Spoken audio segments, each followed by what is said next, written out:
Before we get to our video, which is about squeegee vandals in Baltimore and how they are going to get their money, let's do a quick update here. I've been in Facebook jail for basically 4 out of the last 4 months.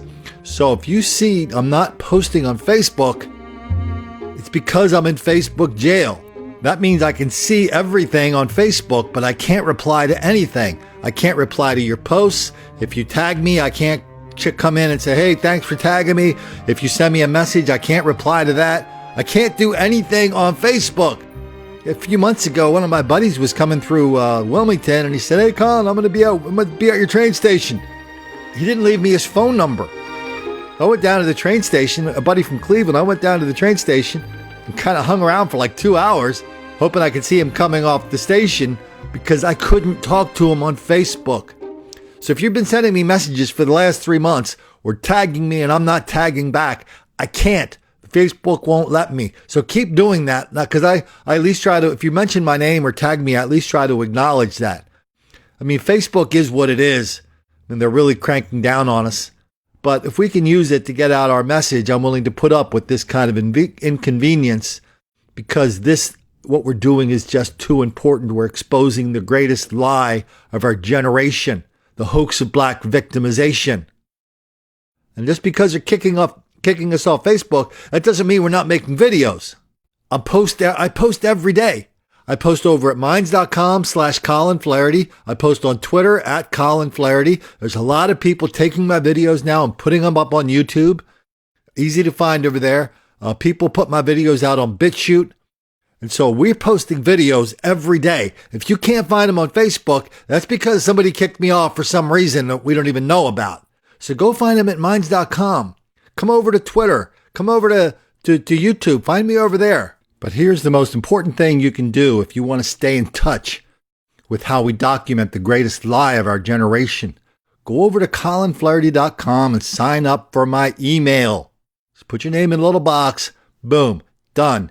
So no matter if we get kicked off here or there or everywhere,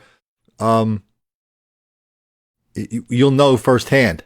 I mean, we got kicked off of Patreon about a year ago. I mean, I don't know. We got kicked off way before everybody else. And I still get emails going, hey, Colin, I like your work. Oh, I'm still supporting you on Patreon. I don't think the person's lying. I just think, if you give somebody 10 or 20 bucks a month, sometimes that'll go under your radar screen. And so some people don't even know we're not on Patreon anymore. So stick with me on email because I keep people well informed what's going on up there with our new coffee cups, our new way of contributing on PayPal and how to help and things like that, because we're not going to let these clowns stop us. We're not going to let these clowns silence us, you or me, when we tell the truth about this ridiculous level of black violence and criminality and how so many people are in denial, deceit, and delusion about it. So many reporters, so many public officials. And that's why the story from Baltimore is so interesting. Now, let's get back to the essence of what we do around here. I mean, as our good friend True to Roof likes to remind everybody, the good thing about these videos is almost all the stories we do here, I mean, I wouldn't believe most of them if I didn't see the video. And so there's no denying these stories. I mean, it's like I showed the video and I said, this is happening. It's so unbelievable. That's why the video is so powerful. I mean, for example, if I told you down in Miami, a person was burglarizing a woman's house, she came home, caught the burglar, and shot him dead. The burglar's family, a fella, his family came out and said, you didn't have to shoot him because he needed to burglarize your house because you don't understand. How is he going to get his money? If I told you that, would you believe that? I mean, really, would you 100% believe it without seeing it on the news? I wouldn't 10% believe it.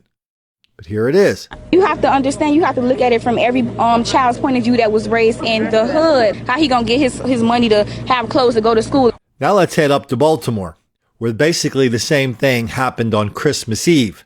The headline says, police arrest 2 squeegee kids for allegedly throwing rocks at driver. Now, squeegee kids, remember Rudy Giuliani got rid of these in New York, and it turned out to be a really good thing for reducing crime. When you stop at a stoplight, all of a sudden a bunch of fellas surround your car and they squeegee off your window then put their hand out and demand money. They don't ask for it, they demand it. And if you don't pay, they'll either dump a bunch of stuff on your car window or they will assault you. This is happening in Baltimore every day. So last night they caught a couple of the fellas, who assaulted a woman, sprayed Windex in her face, threw rocks at her car, and so that's happened. I mean, in Baltimore, that's a thing now.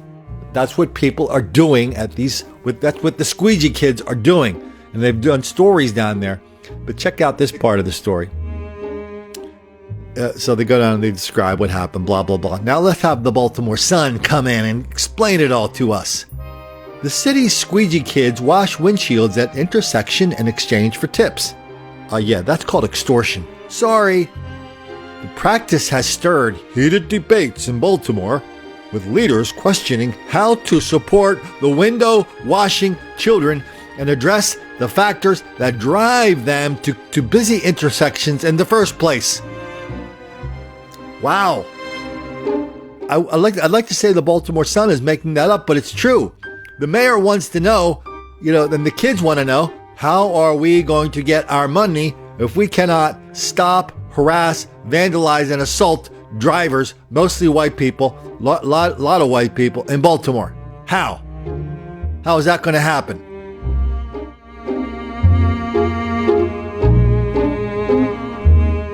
And no one steps up and says, yeah, can't I just drive through Baltimore? Can't I live in Baltimore without the constant threat of black violence and criminality? Is that even a remote possibility?